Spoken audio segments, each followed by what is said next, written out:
So, the story begins with us seeing a boy who opens his eyes and can't believe he is still alive.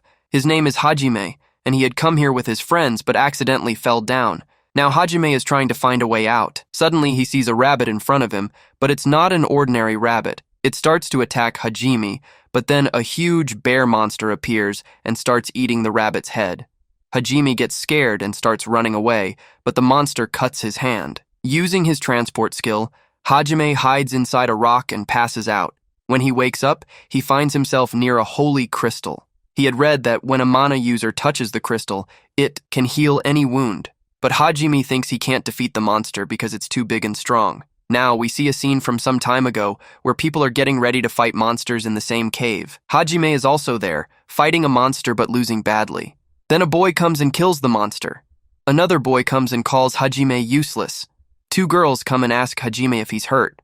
They all see many grand crystals above, and a girl says they are not easy to find. A boy tries to take the crystals, but his friends try to stop him, but he doesn't listen. As soon as he touches the crystal, they all teleport to another place where a huge monster attacks them. Everyone tries to stop the monster together, and Hajime also uses his power to stop the monster and tells everyone to go. Then everyone starts attacking the monster from behind, but one attack also hits Hajime, which was done intentionally by someone who didn't like Hajime. And so, Hajime falls down. Then we see Kaori, Hajime's friend, telling him not to go with them because she had a bad dream. But Hajime says he can't hide like that, and Kaori promises to save him from any trouble. But when the attack hits Hajime, Kaori can't do anything. Now, Hajime drinks the dripping water and traps some wolf monsters, eating them alive. But after eating the wolf meat, Hajime's body starts to change. His hair turns white, and there are significant changes in his DNA. Now, Hajime doesn't feel any pain, and he feels quite powerful. When Hajime checks his status, he realizes that eating monster meat has increased his status. Then Hajime creates a gun using rocks and shoots the rabbit that appears in front of him. Hajime names the gun Donor. Now Hajime eats the rabbit too, and realizes that the more monsters he eats, the more his power will increase. So now Hajime reaches the bear monster that bit his hand. The monster attacks Hajime, but he manages to dodge it and starts shooting at it. A bullet hits the monster's hand, cutting it off. The monster gets angry and starts attacking Hajime, but he stuns it with an electric attack, making the monster sit on the ground. Hajime shoots a bullet at its head, killing it. Now, Hajime was eating the meat and realized that just by eating that one monster's meat, he couldn't become too strong. Hajime was thinking of going back home, but he was told that there are 100 levels here. However, Hajime didn't know which level he was on. So Hajime takes a lamp and starts moving forward. But as soon as Hajime looks ahead, a pretty big lizard appears in front of him and turns his lamp into stone. Hajime's hand also starts turning into stone, but he fixes it by pouring water on it. Then, Hajime shoots the lizard and kills it. Now Hajime continues to move forward, killing monsters along the way. The scene shifts, and we see Hajime's group telling the king that they found a great crystal in a cave, but as soon as they touched it, they were teleported and ended up on a lower level where they encountered a behemoth monster and lost the fight. Hajime also disappeared somewhere down below. The king tells them not to tell anyone about Hajime's disappearance, showing us that the king is only concerned about himself. Kaori was still unconscious, and she was having dreams about Hajime. She had only told him to save her after he fell, because he fell while saving her due to someone's fault. But the team leader, Kaori, faints, and they bring her back. Now we know that there are 3 types of creatures in this world: humans, demons, and monsters. Humans and demons have been fighting from the beginning, but now demons have learned to control monsters, putting humanity on the brink of extinction. Therefore, heroes have been summoned by worshipping the god of creation to win the fight. Hajime and his friends decide to defeat the demons and save the people. Now we see Pio practicing and a boy leaving from behind, saying everything is fine and no one even noticed. Pio stops the boy, whose name is Yama, had no idea that Pio was there, and he gets quite scared when he sees Pio. Then Yama leaves from there, and Pio becomes suspicious of Yama because Yama always used to fight with Hajime as he likes quarrels, so it could be that he attacked Hajime. Now Pio approaches Kaori, and Kaori also regains consciousness after 5 days. Pio is quite happy to see this. Kaori doesn't remember anything and asks about Hajime. Pio tells her that he couldn't save Hajime. Kaori doesn't believe this and starts saying that she wants to help Hajime because she was sure that Hajime would be waiting for them there. But Pio stops Kaori. Now we see Hajime looking at a gate and wondering what's behind it. Then Hajime says that whoever is behind it will kill him. Hajime tries to open the gate with his power, but nothing happens. Suddenly, two big guards on the side come alive and start attacking Hajime. Hajime kills one monster by poking its eye and fights with the other. Hajime also attacks the other monster, but it stops his attack with its hand.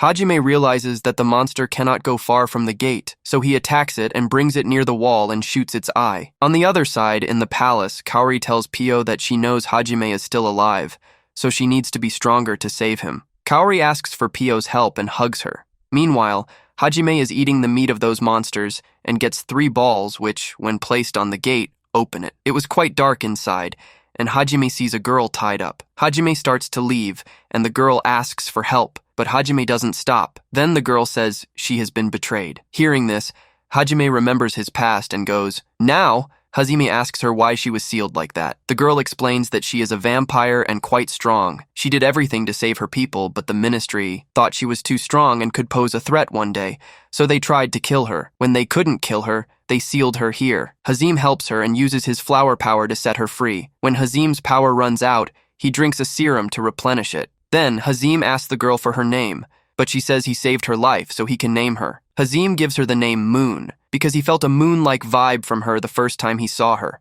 Suddenly, a monster attacks Hazime with a nuclear weapon, injuring him. He takes a serum to heal himself. The monster doesn't want to let Hazime go, but Hazime decides to set him free. He sits the monster on his back and tells him to move out of the way, or he will kill him. Hazim shoots at the monster, but it doesn't affect him. He even sets off a bomb under the monster, but it still doesn't do much. They continue attacking each other. Then, Moon descends from Hazim's shoulders and starts drinking his blood. Hazim stops the monster for a while so Moon can drink his blood and become stronger. Now Moon creates a huge energy ball and attacks the monster with it. The monster is damaged, but he starts to stand up again. Moon is exhausted because creating an energy ball drains a lot of energy. Hazim tells Moon to attack the monster again with the energy ball, but this time he suggests attacking in the same spot. Moon attacks again, but this time the attack is a bit weaker than before. But then Hajime reaches the monster and attacks it at its weak spot, killing the monster. After the fight, Yu asks Hajime why he didn't run away, and Hajime explains that he felt betrayed by Yu and wanted to help her. Now Hajime starts cooking the monster meat and mentions that vampires were extinct 300 years ago, meaning Yu has been around for 300 years. This surprises Yu. Hajime then asks Yu if she knows where they are and how to get out of there, but Yu has no idea. She only knows that Kev was created by Mamareth to destroy the world, but their plan failed, and now Mamareth lives in the lab. Yu asks Hajime how he got there and how he can eat monsters, noticing his changed eyes and hands. Hajime tells her that he and his friends were summoned by a god to defeat the demons. They team up with the royal guards and head to Kev. During the battle, one of Hajime's friends betrays him, leading him to the monsters. Hajime decides to stay outside and starts killing monsters to increase his power, which saddens Yu. Despite Yu's tears, Hajime insists on leaving to go home. Yu reveals she has no home, so Hajime invites her to stay with him among humans, making Yu happy. On the other hand, the captain decides to train everyone because the monsters inside Kev are very strong, and they need to be prepared. In the cave, there were a lot of monsters chasing Hajime, which made him run away from them, because no matter how much Hajime tried to fight them, they just wouldn't die. Hajime realized that it was because of the flower-like parasite attached to their heads. The parasite was making them invincible. As Hajime entered a cave, he saw many of those same flowers, and the monsters followed him there too. Hajime quickly trapped them with his powers. But then, some green parasites appeared, and while Hajime managed to avoid them, they took control of Yu and started attacking Hajime. Another parasite monster arrived, controlling Yu and making her attack Hajime relentlessly. Despite being attacked, Hajime managed to resist being controlled by the parasite. Yu, feeling angry, asked Hajime to attack the monster instead. Hajime quickly shot the flower on Yu's head, which also affected the monster. He then approached the monster and defeated it. Yu got mad at Hajime for not considering her safety before shooting. Hajime then suggested eating the monster's meat, but Yu refused and started approaching Hajime because she wanted to drink his blood, which she really liked. Hajime tried to stop her, but she didn't listen. They both reached level 100 and found themselves in a room full of crystals after opening a gate. They saw another gate ahead and started moving towards it, but a huge dragon with multiple heads appeared in front of them. The dragon attacked Hajime and Yu, and they fought back together. They managed to defeat the dragon by destroying all its heads, feeling victorious. Just then, a white monster appears and attacks all the other monsters. It was clear that to win, they had to defeat the white monster. But the other monsters were defending the white one, making it impossible for any attack to reach him. Suddenly, Yu sees an illusion that she is sealed back, and Hajime is leaving her behind. Yu faints, but Hajime picks her up and hides her. He gives Yu a potion to revive her. Hajime assures Yu not to worry, because they will defeat the monster together. He takes out his gun and starts attacking the monster. Yu also attacks from above, and a dragon tries to put her in an illusion, but this time it doesn't work. The dragon then tries to use the illusion on Hajime, but it doesn't affect him either. Hajime uses his rifle to shoot the white monster and attacks the others, defeating them. Then, he starts heading towards Yu as she was getting weaker. However, Hajime sees that the white monster is still alive and attacks Yu. Hajime intervenes and takes the full attack on himself. He falls down, bleeding. Yu comes to Hajime's aid, but the white monster is still alive and continues to attack relentlessly, making it difficult to escape. Yu helps Hajime up and they try to leave. Yu takes Hajime's gun and prepares to attack, but the dragon attacks her, causing her to fall. However, she gets back up and shoots the dragon in the head, making it angry and attacking her, leaving her in bad shape and unable to lift the gun. The dragon was about to attack Yu, but then Hajime arrives and saves her from the attack. Yu asks Hajime for magical help and starts drinking his blood. In the heat of the moment, Hajime unleashes his power when he sees his partner losing. He tells Yu to prepare for his strongest attack and starts planting bombs everywhere while shooting at the dragon. Suddenly, Hajime blasts the bombs, causing large rocks to fall on the dragon, making it unable to move. Then, Hajime uses magic to send Yu near the dragon, who launches a massive attack, completely defeating the dragon. They both win the fight, and Hajime passes out. The scene shifts to the palace, where a girl is questioning the sensei about why he is sending students to fight when they don't want to. The sensei assures her that he won't force anyone to fight if they don't want to. On the other hand, Kaori and her friends were in the cave, and Kaori couldn't stop thinking about Hajime. Her friends remind her to focus on moving forward and saving the world. They tell her to forget about Hajime because they have to progress and save the world. On the other side, Hajime wakes up on the bed and sees that Yu was sleeping on the bed with him. Hajime doesn't understand why Yu was sleeping with him. He tries to wake up Yu, but Yu wasn't getting up, so he gives him a small electric shock, which makes Yu wake up. Then Yu hugs Hajime because he thought he had lost him. Hajime was confused about where he was, so Yu tells him that they both have come to Labyrinth. Hajime asks Yu what happened to him after he fainted. Yu tells him that after they won, Hajime fainted, and Yu gave him some holy water, which probably made Hajime feel better. After that, Yu brought him here, and Hajime thanks Yu for helping him. Then they both come out, and Hajime is very happy to see the sky after a long time. He thinks to himself that just like he said he would come out alive from that cave, he actually did it. Now they both enter a castle and start exploring the entire castle. Then they find a special room which Hajime opens with his magical power, and as soon as they enter, the lights in the room turn on. Hajime warns Yu to be careful as he sees a skeleton sitting on a chair in front of them. Hajime thinks they might find a way out from here. But as they move forward and reach the circle, the magic circle activates, and the soul of the skeleton comes. The soul introduces itself as Oscar, and Hajime is happy to see that he has passed all the tests. Then Hajime starts asking him questions, but Oscar refuses to answer any questions because it's all just a recording. He just wants to tell Hajime some things about why people start fighting after knowing the truth of this world. On the other hand, all the students reach level 65, and they were feeling like they are the first ones to reach that level. The PO thought that their team had become much stronger than before, but the captain advises them to proceed with caution because they don't know what lies ahead. They all reach the high place where they had encountered Bimath before. Suddenly, Bimath reappears, surprising everyone as they thought Bimath was dead. However, this time everyone is ready to fight, and no one is afraid because they have faced Bimath before and are even stronger now. Bimath gets ready to fight, and Kaori tells him that this time they will defeat him and not let anyone die. Their leader attacks Bimath with a slash, instructing everyone to take his position. They surround Bimath from all sides, and as Bimath tries to attack, one student stops him while another student attacks his lion, cutting it off. After the attack, they all fall down, but Kaori saves them. Their leader goes under Bimath and attacks him. Kaori also increases the leader's power, making his attack even stronger. The rest of the soldiers are fighting the reinforcements that were coming to help Bimath. Now the PO tells everyone to be ready for the next attack, but Bimath doesn't give them a chance and jumps to attack them. However, a girl standing behind creates a shield to stop Bimath, but her shield starts to weaken and she couldn't hold Bimath for long. Kaori gives power to the girl, making her shield strong again. Another girl attacks Bimath with a strong attack, weakening him, and taking advantage of the opportunity, the leader attacks Baimath and cuts his throat, leading them to victory as Baimath dies.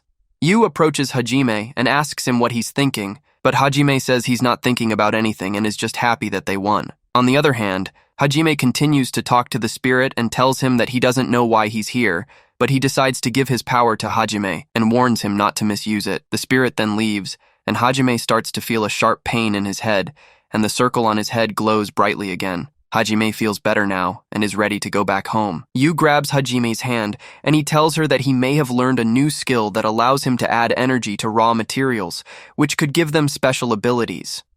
Upon hearing this, Yu is happy and asks Hajime if she can learn this skill too. As night falls, Yu practices magic and returns to Hajime, telling him that magic practice is quite difficult. They both look at the skeleton, and Hajime suggests burying it since it belongs to the man, and they bury it in an empty space among the grass. They find a library in that place, and Hajime finds a ring on Oscar's skeleton's finger and asks him to take the ring with him. Just then, Yu comes with a book and they both start reading it. With the help of the ring, they go to the basement where there are many old items kept. Hajime tells Yu that they should learn everything here before going back home, because he believes the knowledge they can gain here is invaluable and cannot be found anywhere else. And if they ever have to go to another dangerous place, they will need the power. Hajime puts on an artificial hand, and Yu gives him a back massage.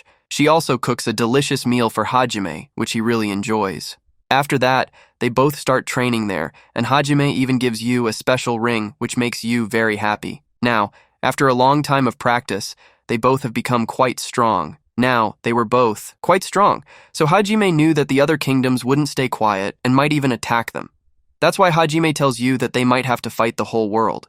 But they were not scared at all and always say they will protect each other. Then we see a rabbit girl named Shea, who is waiting for someone, but suddenly a monster appears and starts chasing Shea. Shea starts climbing up a mountain to escape, but the monster was also coming up. So Shea quickly asks someone to come help her. Suddenly, a magical portal appears above her, which makes Shea happy. Then a bright light comes out of the portal, causing Shea and the monster to fall away. The monster gets scared and runs away. Hajime and Yu come back up and look at each other, but then Shea starts running towards them. Shea finds them both very annoying, so she starts to leave. But Shea grabs Hajime's ear and starts crying, telling him to save her family. Yu grabs Shea's ear and tells Hajime to leave her. Hajime couldn't understand why he would save a rabbit's family and ignores Shea's plea. Shea starts crying and says, "How can Hajime be so heartless? Even after saying so much, he still doesn't agree to help." Then Yu and Hajime start to leave, but then the monster comes back and screams loudly in front of them, but it doesn't affect them at all, and they don't get scared. Shea shouts from behind that they should run or the monster will kill them.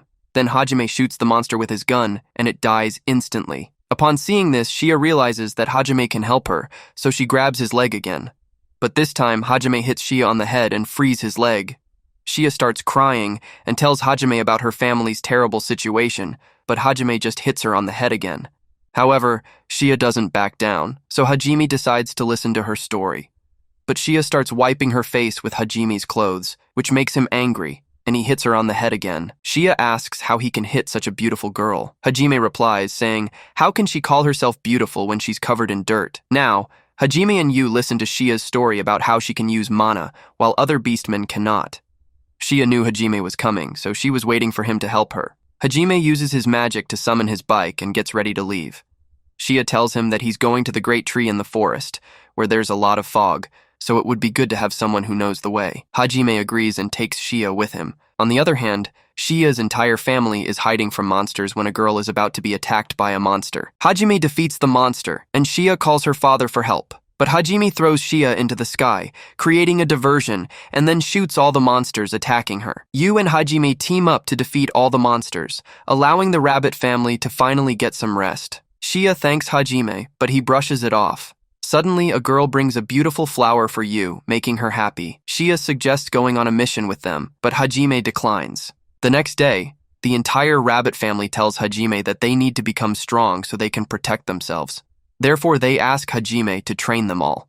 Hajime and Yu agree to this, and Hajime starts training them all. But when they start to fall in love with flowers, Hajime gets angry and crushes the flowers in front of them. He warns them that if they don't bring monsters for him to kill, he will kill them because this is a fight to kill or be killed. Now, the dangerous training begins for all of them. On the other hand, Yu trains Shea, and Shea attacks Yu, but Yu was winning easily every time. This makes Shea work hard to defeat you. Now Shea continuously attacks you with strong moves, making it a bit challenging for you, but in the end, Yu manages to defeat Shea by freezing her in ice. However, when Shea sees a small cut on Yu's face, she gets happy. But Yu quickly heals it and tells Shea that she must be dreaming. At that moment, Hajime arrives, and Shea tells him that she hit Yu once. Yu tells Hajime that Shea has monster-level power. Hajime is happy to hear this, and Shea asks to go with Hajime again. Hajime asks Shea why she wants to come with them, to which Shea shyly confesses that she has fallen in love with Hajime and wants to be with him. This makes Yu, who was standing behind, very angry. On the other hand, the rabbit family had defeated many monsters and brought them for Hajime. Their personalities had completely changed, all thanks to what Hajime had taught them about fighting. But Hajime was still not satisfied and tells them that he had asked for more monsters to be brought. Now, they all come to the great tree, and the ring of Hazim is fixed on a stone there, telling them that if they acquire all 4 laboratories, they will also gain the power of resolution. Therefore, Hazim suggests going to the next laboratory, but the entire rabbit family also insists on going with Hazim, because they have accepted Hazim as their master. However, Hazim says that they no longer need their help and wants them to stay there and train to become even stronger, so that when Hazime returns next time, they do not make any mistakes. At that moment, Shea remembers her childhood when she used to ask her mother if she was a monster or a beast. Her mother would then ask her if she wanted to become a monster, to which Shea would refuse. Her mother would then tell her that there are many things that only she can do, and in the future, she will meet some amazing people who will be just like her. Now, in the present, Shea asks Yu to fulfill her promise, and Yu agrees to do so. Then, Hazimi also agrees to go with Shea, but he tells her not to say anything loving again. Hazimi tells Shea that her life with him could be very difficult, and she will be happy with her family, so he asks her to think again. But no matter what, Shea had already made her decision, so she does not back down. Now, they reach a place with 3 mountains, and Hazimi says that according to him, this is where the entrance to the laboratory will be. Suddenly, Shea says she needs to go to the toilet, and starts going behind the stones. Suddenly, Shea sees a board on a mountain, and it seems to be talking to her, but she does not see any humans. Now, all 3 start looking for the way to enter the laboratories, and Shea touches a wall and falls inside. Then the gate closes, which scares Shea a lot.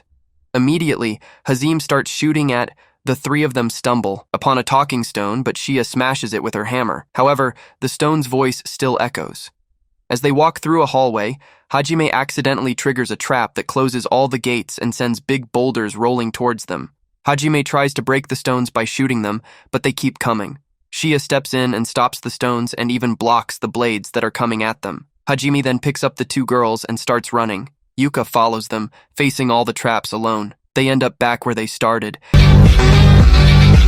feeling frustrated for wandering in circles for so long. In the palace scene, Yuka expresses regret for Hajime's death and the need to move forward. A boy admits that Hajime's death was due to his foolish actions. Yuka reminds everyone that Hajime saved them all and leaves. After a lot of hard work, Hajime and his friends enter a new room filled with armors. As they enter, the armors come to life and attack them. Yuka's magic doesn't work, so they struggle to fight back. The armors keep coming, so they climb onto a box that takes them up.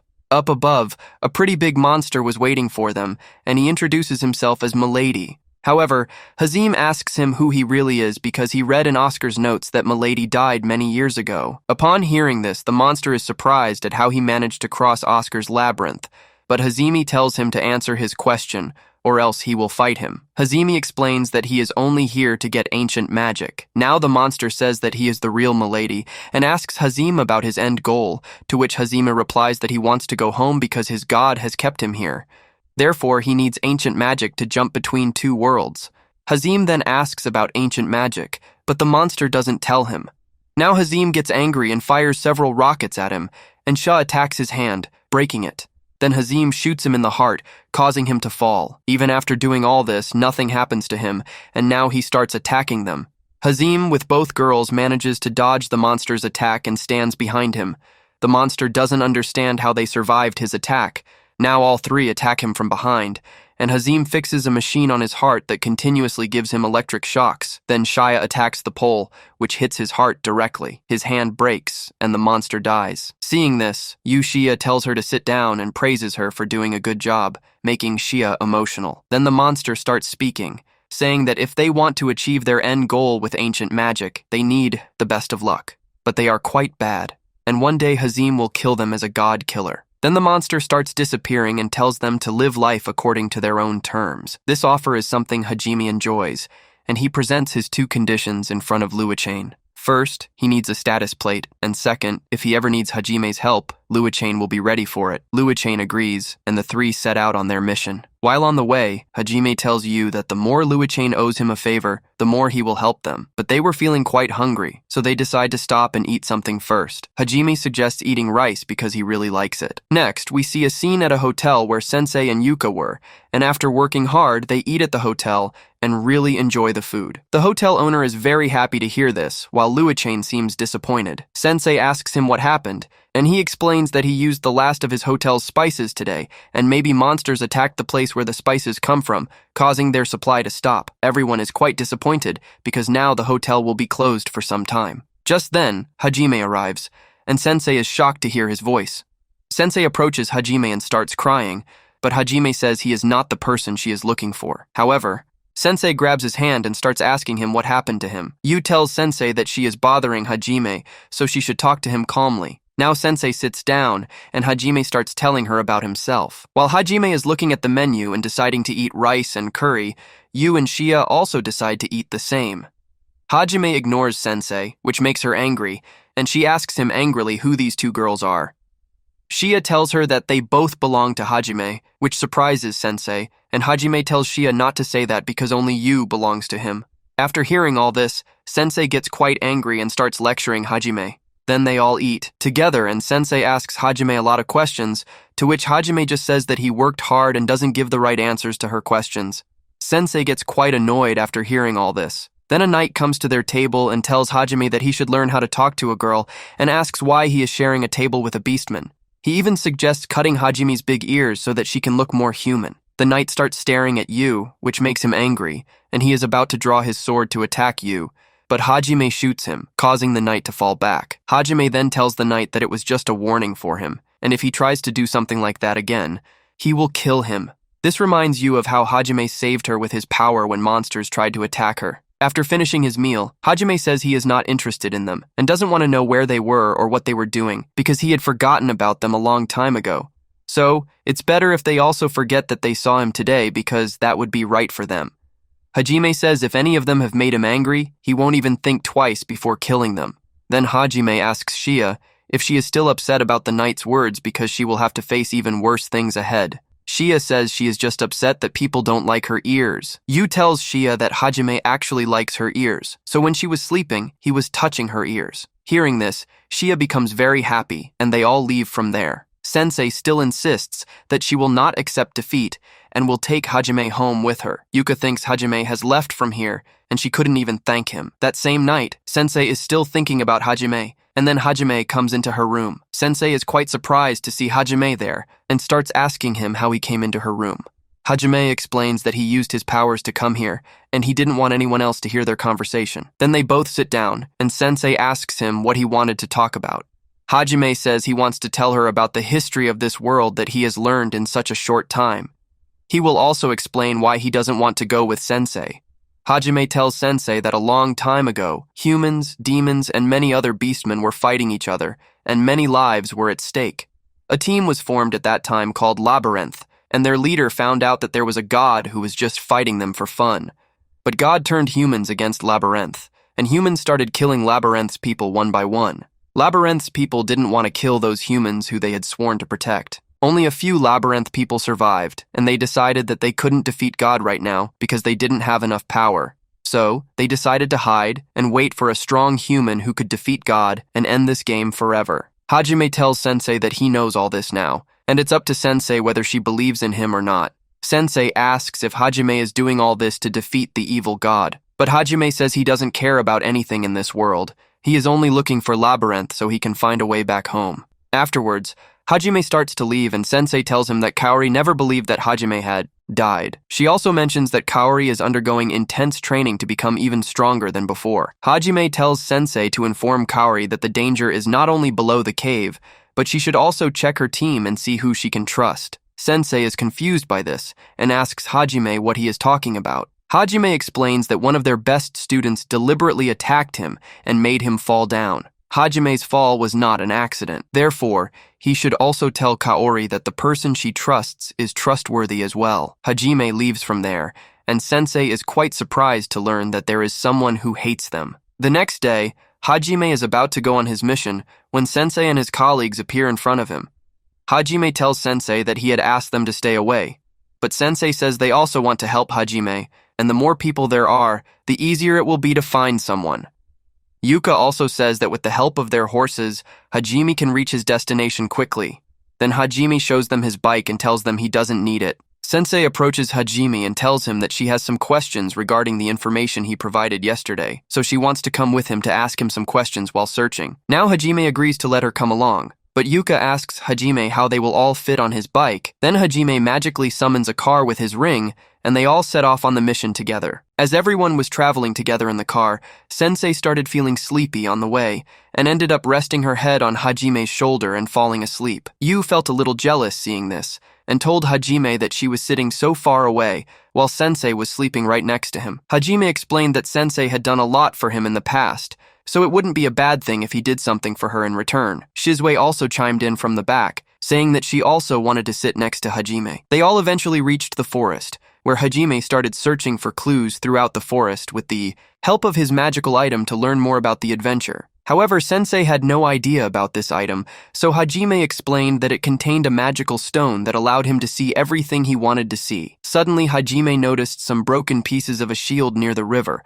so they all went to check near the river. They found many broken pieces of fight gear there, along with some large footprints. Yu mentioned that these footprints seemed to belong to a very large creature, and she warned that there were dangerous monsters living among the people there. Yu nervously asked if this was true. As evening fell in the forest, they came across a waterfall, and Hajime sensed a human presence nearby who was alive. Hajime suggested that the person might be behind the waterfall, so Yu used her magic to create a path between the waterfall, and they found a cave. They entered the cave and found a boy unconscious in front of them. Hajime tried to wake him up and asked if his name was Will. The boy nodded and confirmed that he was indeed Will. Hajime explained that Guild had sent him to help. Will then began to explain that he had come to the forest with his party, but suddenly monsters attacked them, and no matter how many monsters they defeated, the monsters. Then he tells us that a black dragon came and killed every member of the party except him. Will says he's scared just thinking about what happened to his companions. Now, Hajime says they found what they came for, so he starts to leave with everyone. But then the black dragon appears in front of them and attacks. Will gets really scared and tells everyone to run, but the dragon attacks them all. Hajime tries to stop the dragon's attack with a shield,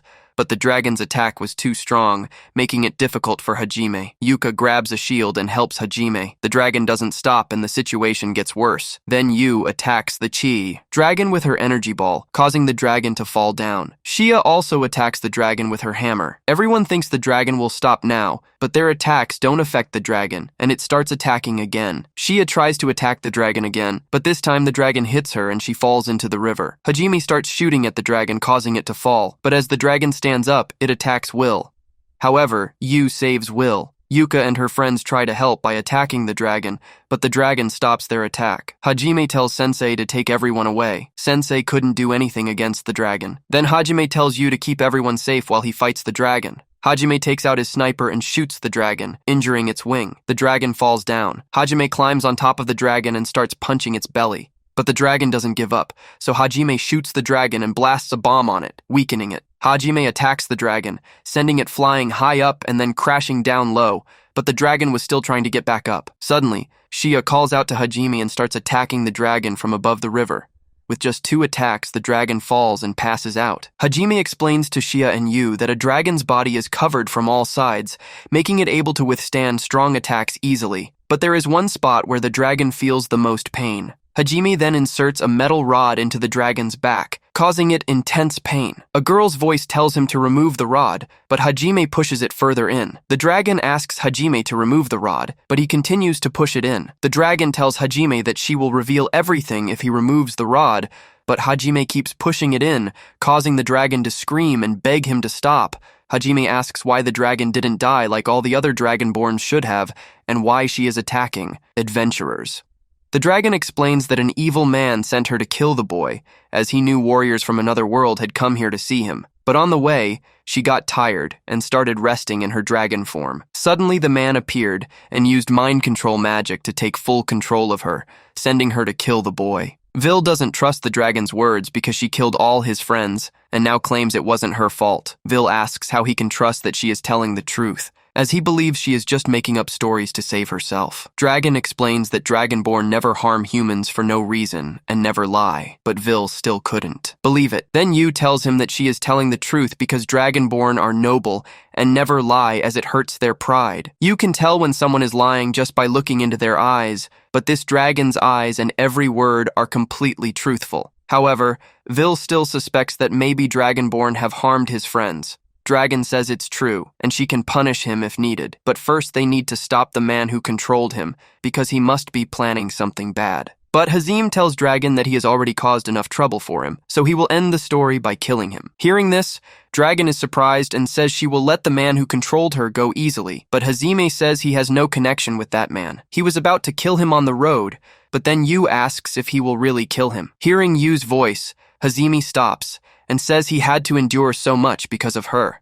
Yu says he was controlled, which means he didn't do anything willingly. But Dragon first tells him to remove the rod, because when she comes in her human form, the rod will still be inside her and she will die. So Hazim agrees to remove the rod. Now Dragon transforms into her human form and turns into a beautiful girl. She tells them she is from the Chloris clan of Dragonborn, and her name is Teo Chloris. Now Teo reveals that the man has control over thousands of monsters, and they are planning to attack the town. Hazim uses his magical item to find out that the monster army will reach the town in about a week, and it's not a normal army as it consists of more than 60,000 monsters. Upon hearing this, all of Sensei's colleagues become quite scared, and one of them says that Hajime can help in this situation. However, Hajime questions why he would do that, as his job is just to return Vil with the guild, and if they all need to fight, they can stay here. Then, Hajime starts to take Vil away, but Teo says she can help him, but she needs a day to recover because of what Hajime did to her, causing every part of her body to ache and a strange feeling inside her. Hearing this makes Hajime quite angry, and he starts dragging Teo away in anger. Sensei then tells Hajime to help her, as the monsters there will kill every human in town, which is not good. But Hajime doesn't like this because he thought Sensei would always save her students first. He didn't know that, because of the townspeople, she would put her students' lives in danger. Sensei says she also wants to save her students, but that doesn't mean she will let the townspeople die. She couldn't save Hajime once, which still hurts her to this day, but she doesn't want Hajime to break all ties with the world.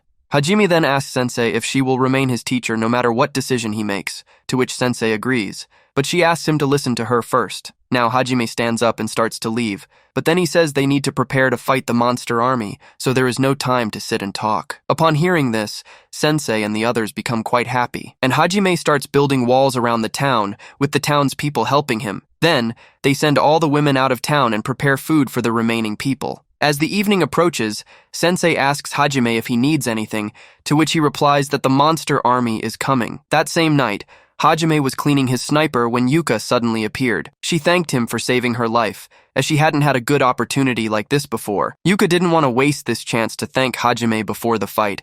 Hajime acted as if he didn't care much about all this. Yuka started to leave, but Hajime encouraged her to fight. Well, because she was strong and had the spirit to fight. Yuka was happy to hear this. Teo was also keeping an eye on Hajime from a distance. She approached him and expressed her desire to fight alongside him. Teo even called Hajime master and wanted his help. Yu and Shea were watching Hajime from afar, feeling uneasy about him being surrounded by so many girls. Everyone was getting ready for the fight, and Hajime saw that a monster army was approaching. Before the fight, Hajime decided to give a speech to the townspeople because they were scared and wouldn't be able to fight properly without motivation. Hajime told all the townspeople that their victory was already decided because there was a god among them who was a sensei and had come to save them all. Hajime also revealed that he was the sensei's sword and shield and had come here on the sensei's orders to protect every person in the town. Hajime then showed everyone his power by taking out his sniper and making a strong shot that killed many monsters at once. This display of power gave hope to the townspeople,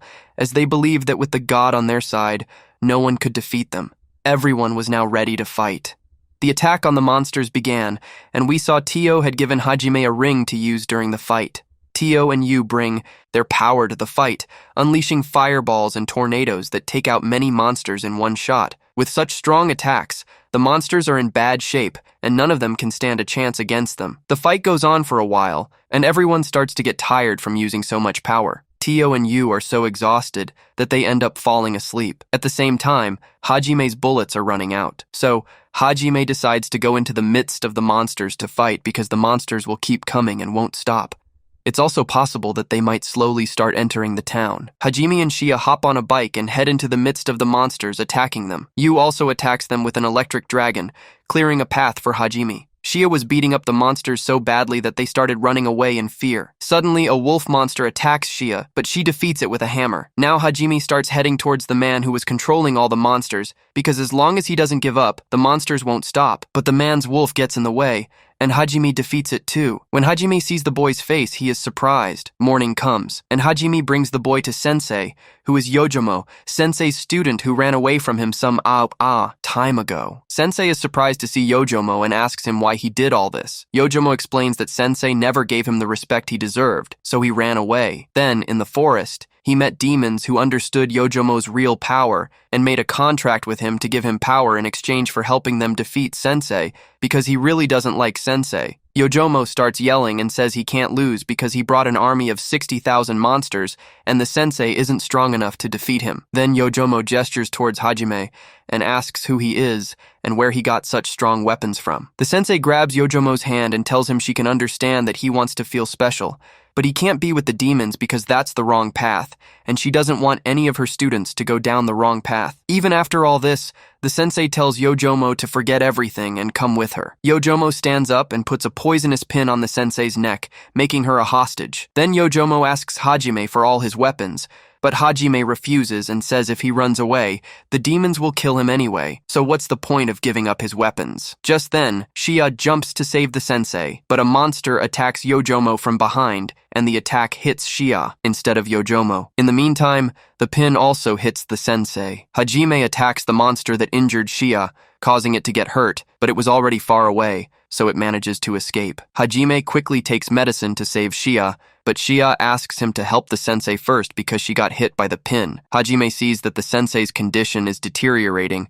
so he gives her the medicine, and she quickly recovers. The Sensei then asks Hajime to give medicine to Yojomo too, because he is also badly injured and about to die. She says she promised all her students that nothing would happen to them in this world. Now Hajime asks Yojomo if he is his enemy. Yojomo starts to deny it, and says he will always be on Hajime's side. Upon seeing this, Sensei starts to cry, and tells Hajime that he could have saved him, but he killed him instead. Hajime accuses Sensei of lying and says he can never leave any of his enemies alive. Then, Hajime tells Sensei not to worry too much and starts to leave. As they are leaving, Vin asks Hajime why he killed Yojomo. Hajime explains that he had already told him why, because he was his enemy, but Yu argues that this is not the real reason, as Yojomo would have died soon anyway. There was no need for Hajime to shoot him. Hajime actually killed Yojomo because the attack that hit him was meant for Sensei. If Yojomo had died from that attack meant for Sensei, Sensei would never recover from the grief. Now that Sensei knows Yojomo died from Hajime's attack, she can start a new life. Yu mentions that Hajime has always been kind to his teacher. On the other hand, Sensei was also ready to start a new beginning after Yojomo's funeral. After witnessing some bad people who had kidnapped a girl and were talking about getting a good price for her in the auction, the girl looked quite weak and scared, remembering her mother. The scene shifts and we see Hajime giving the guildmaster to Vil, who is happy to see Vil alive and well. Hajime tells him that he needs a status plate, which he gives to Tio so that no one doubts that he is not a normal human. Shea tells Hajime that he promised to show her around the city if she worked hard,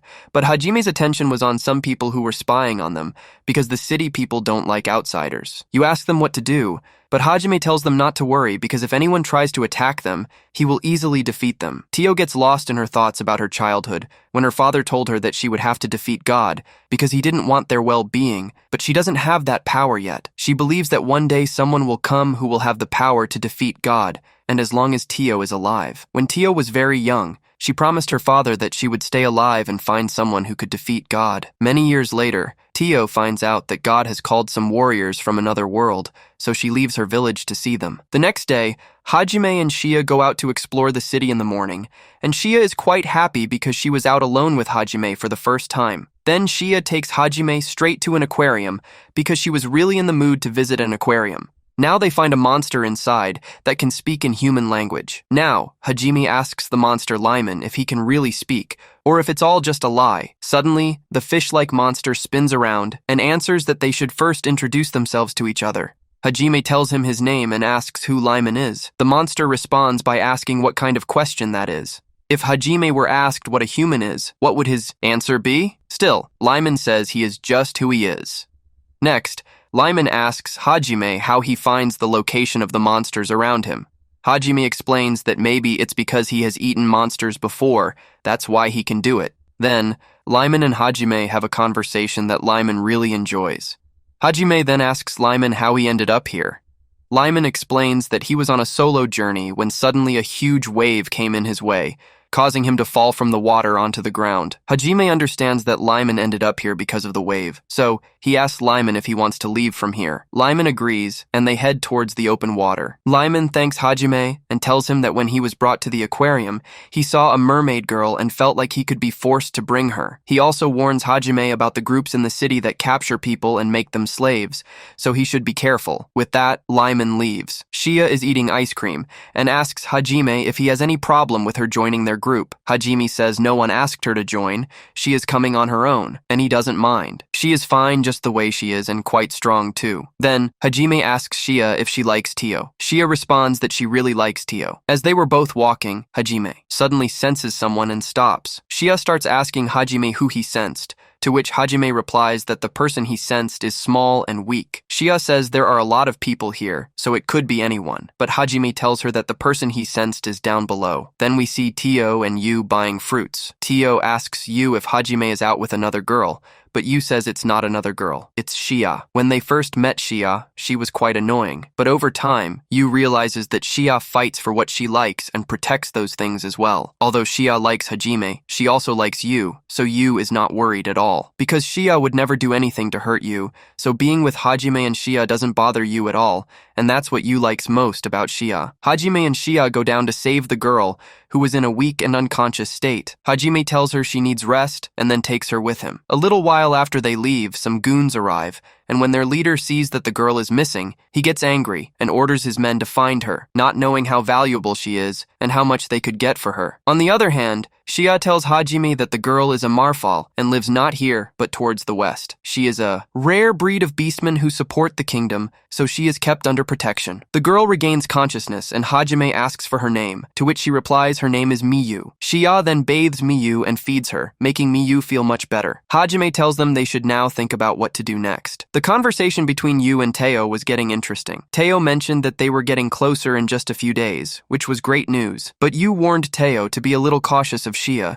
because she seemed really nice and had confessed her love for Hajime. Yu admitted that Shea was beautiful, but the feelings Hajime had for Yu were different, so if Shea tried anything, she would fail. On the other hand, Miyu revealed that she had been separated from her mother and brought here by goons. Hajime speculated that the fish must have told them about the group, and now they were considering selling Miyu on the black market. Shea asked what they should do next, and Hajime suggested handing Miyu over to the guards. It was their duty to reunite a lost child with their parents. Hajime assured Miyu that he would find good people to take care of her and reunite her with her family. But Miyu, crying, clung to Hajime and expressed her desire to stay with him. Despite Miyu's pleas, Hajime reluctantly handed her over to the guards. As Miyu left, she asked Hajime if he was leaving her because he didn't like her, but Hajime remained silent. Hajime and Shea were saddened by Miyu's departure and didn't speak to each other. Suddenly, there was a huge blast in the city. Hajime and Shea rushed to the scene where the blast had occurred, the same place where Hajime had left Miyu. There they saw a message on the wall instructing them to bring Rabbit Girl if they wanted to see Miyu alive. Shea knew they had to save Miyu,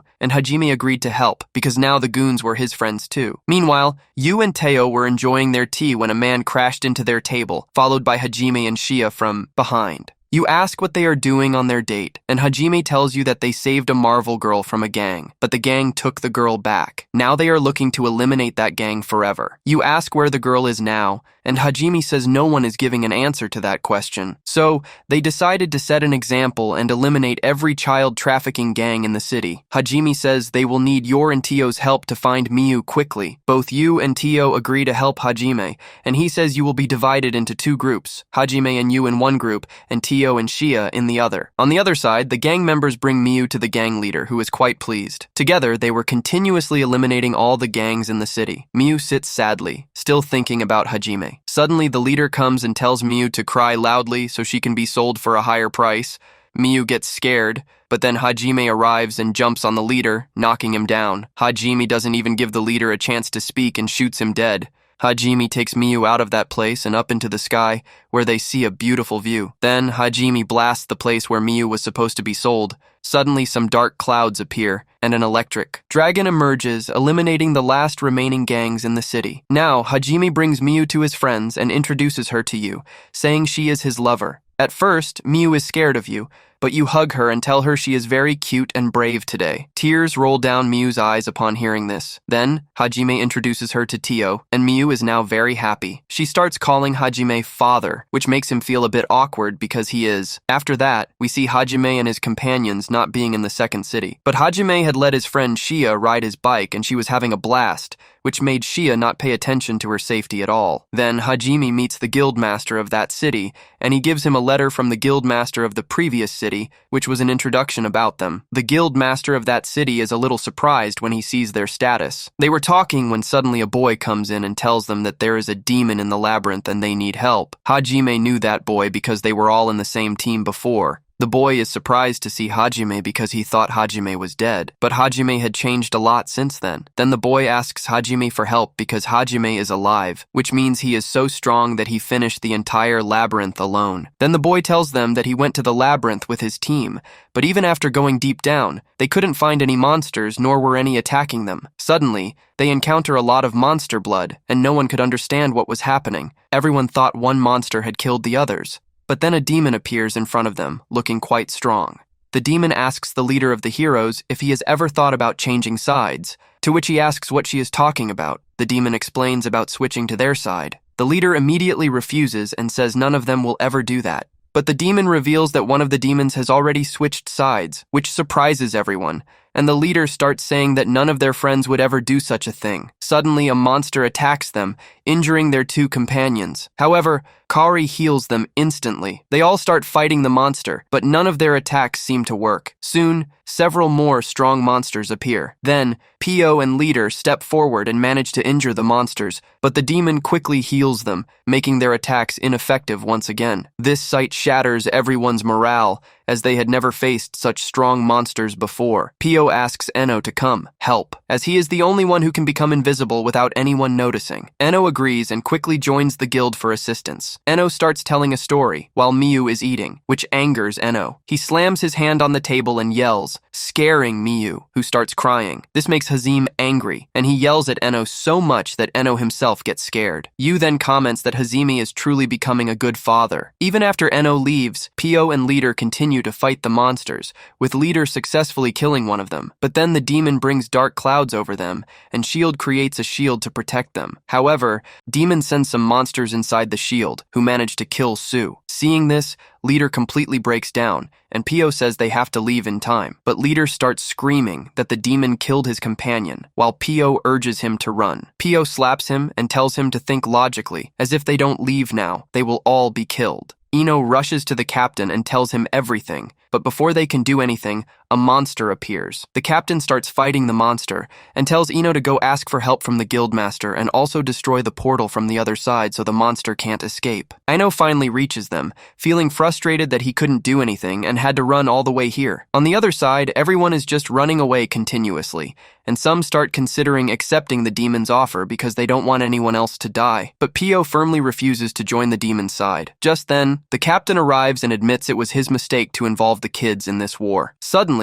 the demon attacks and kills the captain. This makes the leader angry, and he starts shining. The demon attacks him, but his gaze falls on the locket the demon was wearing, which had his family's picture. This stops the leader in his tracks. The demon says it's very difficult for them to kill humans. Then, she calls another monster that knocks the leader down from a distance. Meanwhile, Eno is still asking for help from Hajime, who remembers the teachings of Kaori, Yuka, and Sensei. Then, Miu says her father is very strong and can easily save anyone. Yu, Tio, and Shea offer to help Hajime save them. Hajime agrees and says they should go together. On the other hand, Kaori was trying to heal everyone, but she didn't have enough mana left to fix them. Pio still hadn't given up and was continuously stopping the monsters. Suddenly, a demon brings a monster in front of Pio, and it attacks her, causing Pio to fall back and get injured. Kaori rushes to help Pio, creating a shield even in her wounded state. Pio tells Kaori to leave because the place is not safe, but Kaori insists that nowhere is safe. However, the shield breaks, and both monsters are about to attack Kaori and Pio. Just then, a rod falls from the ceiling, killing both monsters. The strong attack even scares the demon away. Hajime arrives and tells Kaori and Pio that he is happy to see that they are still good friends.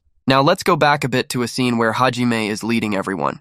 Suddenly, a behemoth appears, but Hajime defeats it in one attack. He then tells Enno to move forward because he hasn't seen this part of the labyrinth before. Enno thinks about how difficult it was to defeat a behemoth and how they finally managed to do it after a long time. Hajime has become so strong that he defeated the behemoth in one attack as if it was nothing. Shea says that they never get a shortcut when they need one. Hajime tells Enno to stop and suggests that they may have found a shortcut. Hajime takes out his machine and creates a hole in the ground, surprising Enno, who never thought of doing something like that. Hajime goes down, followed by his friends. Hajime arrives quickly and on time, assessing the situation as soon as he gets there. Kaori recognizes him immediately, but Pio is struggling to understand how Hajime is still alive and standing in front of them. Suddenly, everyone else comes down and Inu informs them that he brought help for them. Hajime sees many monsters there, so he assigns Yu to protect everyone and instructs Shea to tend to the injured knights. Both girls get to work right away. Then, Hajime tells Teo and Miu to take care of the weaker monsters.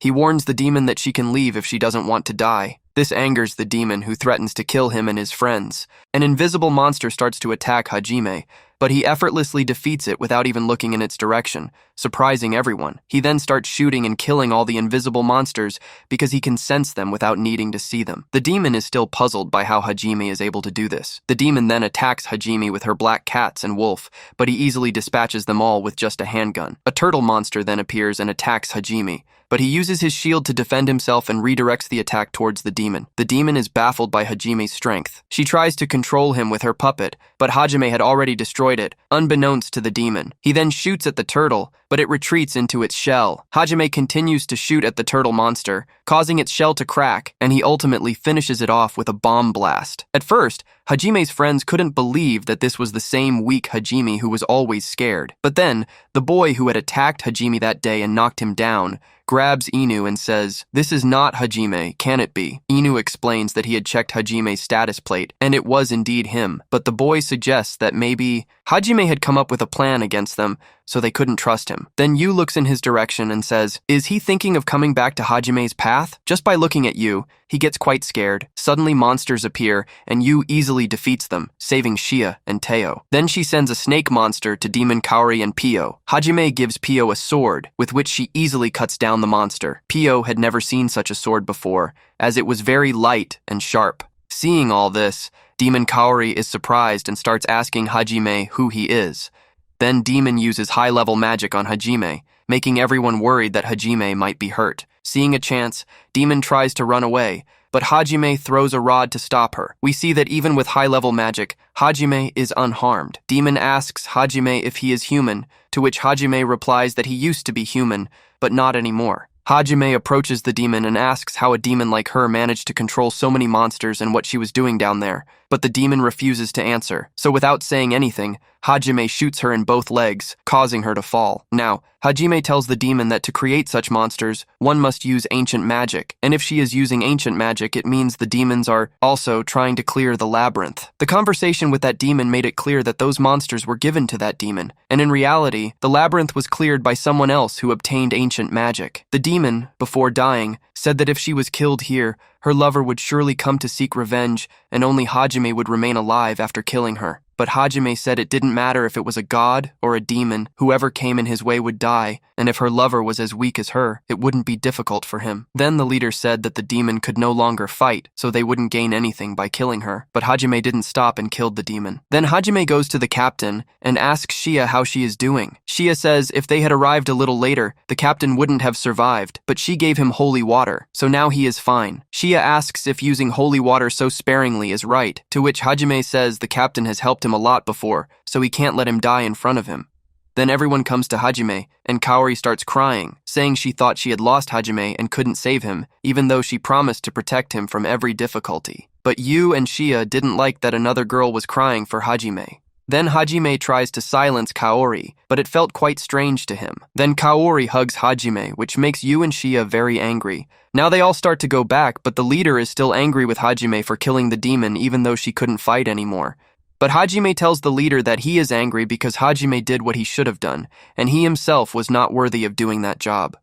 Hajime then says that in this world, it has always been kill or be killed, and he wants to always do the killing instead of Hajime then explains that it's not like he has returned to them, he will go back on his mission and not return to them. Hearing this, Kaori feels a little bad. Now they come out and see that the whole army is ready for the fight. Guildmaster explains that he had gathered the army to save them, but he didn't know they would return so soon. Everyone is happy to see the heroes safely back. Kaori feels disappointed to see how much Hajime has changed. Kaori gathers courage and goes to Hajime, telling him that she also wants to go with them, but Yu tells Kaori that she doesn't have what it takes to join their team. Kaori tells Yu that she cares more about Hajime than she does. Kaori then tells Hajime that she loves him. Everyone is surprised to hear this. But Hajime says he has feelings for someone else, so he can't accept her love. However, Kaori still insists on going with Hajime because he may not love her now, but one day he will realize that no one in the world can love him as much as she does. Before Hajime can say anything, Yu tells Kaori to come with them so she can see how wrong she is. They take it as a challenge and announce the start of the war. Kaori grabs Hajime's collar and asks him who the girl is calling him father. Kaori was so angry that Hajime couldn't even answer, and Yu grabs Kaori and takes her away. Seeing all this, Hajime asks Yu if it would be right to take Kaori with them. Yu assures him not to worry because she is the strongest person in the world. Now Hajime tells Kaori that they will leave early in the morning tomorrow, so she shouldn't be late. Saying this, Hajime starts to leave with his companions. Now let's see the scene at night where Pio Hajime comes to return his sword, but Hajime says she can keep it because he doesn't use swords much anyway. Then Hajime explains that this sword will help Pio a lot because it is made of the strongest metal in the world. Pio is very happy with Hajime's gift and always reminds her to take care of the sword, saying she will use it as if it were a part of her body. Yu and Kaori also look at them strangely. Pio tells them that there is nothing here as they think, and there is no need to look at them like that. The next morning, everyone gets ready to leave, and Kaori's friends say goodbye to her. Then Hajime takes out his car, which surprises everyone because no one had seen anything like it before. Now Kaori tells everyone to take care and leaves. As everyone is leaving, Kaori, Shea, and Tio were sitting at the back, and Kaori asks why only the three of them are sitting at the back and they should also get a chance to sit with Hajime. Then, arguing like this, everyone starts moving forward. Finally, Hajime says he will find his way back home and take Yu with him.